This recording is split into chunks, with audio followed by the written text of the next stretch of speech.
What's up, people? Punch here. So now we're in the year 2025, and I wanted to talk about some Quasimorph. I've been playing the beta, which is 0.8.5. This is called the Great Cleanup, and this is going to be a lot of overhauls of things, from AI to items that you see here on the table of items, with new armor, new clothing, new consumables, new weapons. They added 200 new items in this game, and they also changed the way that some of the NPCs will interact or even react to you entering a room or getting into combat, but I'll get into that a little bit later.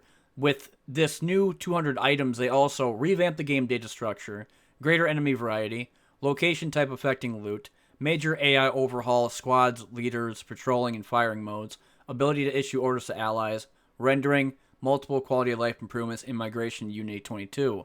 Going more down the list, they also talk about the structure of the generation of units and their equipment have been reworked. The anime AI has been overhauled. The mechanics of squad leaders patrolling the area and changing fire modes have been added. Enemies now have a visual identification when they have noticed some noise, meaning that they will pop up with a icon above their head if they spot you, will be an exclamation point, or they'll have like a red type of mark that will be somebody shooting at you. And then if they're trying to patrol and they see a body, they'll alert the rest of their friends and they'll go in and be highly aggressive when they do it. For example, when it comes on the Unchained Belt actual story mission, which is I think level 5 or 5 difficulty, you have level 1, 2, 3, 4, and 5 for skulls in terms of level, and that could ramp up from anywhere having tier 2 and tier 3 armor to heavy weapons like the Punishment or even the Volcano laser rifle or laser minigun I got to pick up a couple of times. And I was able to get into some of these firefights and some of these armor that these people use. Like, for example, I said earlier, the green one called Cadet, they have an upgraded one called Legend, and that has high resistance to piercing, blunt, and cut damage. You can also tell with some of these enemies that they actually look different for their class. Like Brigadier Leader has an actual like Stone Crusher torso, Legend pants, and Legend boots. Other times they have pharmacists and scientists that have like gas masks on, or like an actual like mask that you normally see that's like disposable. Like I said earlier, when it comes down to the consumables, they have new stuff now like gringos and lads. That's just synthetic chips. They're not a whole lot in calorie intake, but it's still also nice to see every once in a while with new stuff, other than just like the normal chick moo moo, and then maybe even like a PMC ration, which I've seen most of the time. Earlier, if I didn't say it, plastic and rubber is now a actual medicinal thing. You could use that on top of rags and bandages to be able to stint your blood or stop you from bleeding out constantly. They also changed the way that anti-rad used to look. A lot of icons for a lot of these things were changed on top of the additions of new items. They also added something called hydrogel bandages, which does a lot of healing for burns and electrical wounds. I think this is also a new medication that they added called adrenaline, and I've seen this a couple of times where the Quasimorphosis is minus 100 when you use it, and you also get regeneration plus 10 for about 3 turns.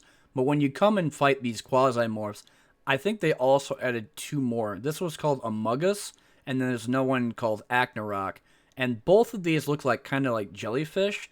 This one in the front, you have like 2 eyes on left and right side and a giant beak in front of him. And then, of course, he's got his tentacles on the bottom. His resistances are pretty high. Fire and plasma are pretty high as well. But if I had to say, the easiest way to kill them really is to use shotguns, because it seems like after about a good burst or 2, they're just gone. Since we're getting into some combat, let's go ahead and talk about the AI overhauls inside the patch notes. It says, we're improving the AI for both enemies and allies. The primary focus is on enhancing enemy behavior during missions, making them act more realistically. There will also be additional notifications for enemies. You'll have more clarity, meaning that it's going to be easier to know what they're doing or what you're going to be doing to them or how they react to you. Continuing down the patch notes, it says this AI rework ties closely to the table refactor. We've introduced behavioral archetypes. Some mobs are now more aggressive while others are more passive, and their behavior is influenced by their roles and nature. The number of behavior patterns will significantly increase, including the additional patrols. Finally, we'll improve ally interactions. Escort missions, for instance, can feel tedious and random, so we want to give you more control, allowing you to issue simple commands and heal allies. Some more units, like robots, will be easier and more fun to use, which earlier on I did mess around with some of the robots. Normally, I thought you would have to go to an assembly line and create them. If you find a full assembled robot with all its parts, You just right click, press use, and he's up and ready to go. They also changed the different classes of robots that you'd find, the ARs. They have the different classes like Sheila, Warframe, and I think the other one is something else like Builder or just normal AR. And they have different colors, like the recreational Sheila is purple or pink. You have the Warframe one that's orange, and I think the other one's like kind of like a gray.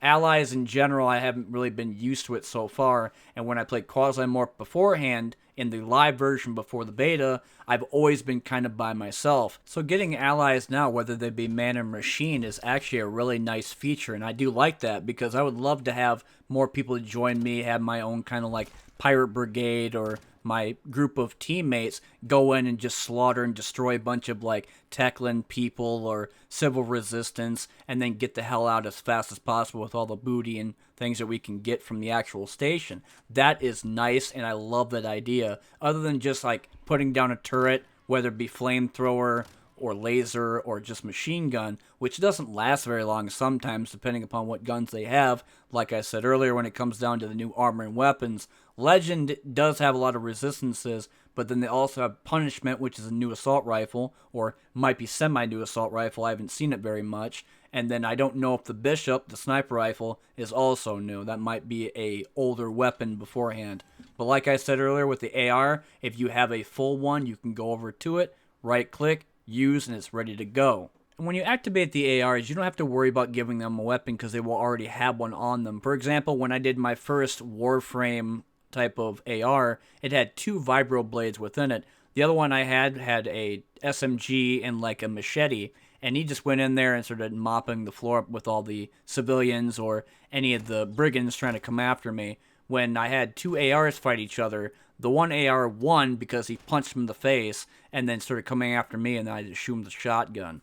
So it's a nice touch to have, but I feel like it's a little bit imbalanced because you would think that those people would survive long enough to go over there and mop the floor with a bunch of people with whatever armor and weapons that they would acquire. The other thing is I didn't understand how to give them my weapon, so the original idea before they start doing this with allies coming in to help you was that you use the defibrillator, bring them back after you killed them, and then they'd be your friend for whatever. And when you try to give them a gun, you either accidentally kill them or shoot your gun off in some distance somewhere. But I don't think you have to worry about that anymore, though I still don't know how to actually give them a gun if they're completely unarmed.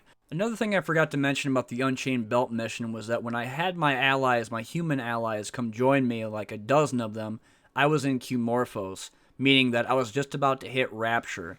And when that happened, every single one of them popped up into a Quasimorph, rushed me, and beat the hell out of me by knocking me off the level and into the void below. They also added a new Quasimorph thing that allows you to heal and stabilize wounds. Completely forgot about that because it looked like a pair of nuts instead of a string. And let's not forget Balm Star and Fibromin that also heals electrical burns and burns in general. But that's all I got for this video of Quasimorph's great cleanup update. And this is during the beta. This is not live yet. This will be probably coming soon, hopefully within a couple of months. We'll just have to see how development turns out. But I want people to listen. The end of this video is actually a soundtrack for one of the bosses, I think, in the game, or when it starts to hit Rapture. Pretty badass, and I don't know if it's a new one, but regardless, I think it still sounds pretty cool. Anyway, I'll see you later. Thanks for watching.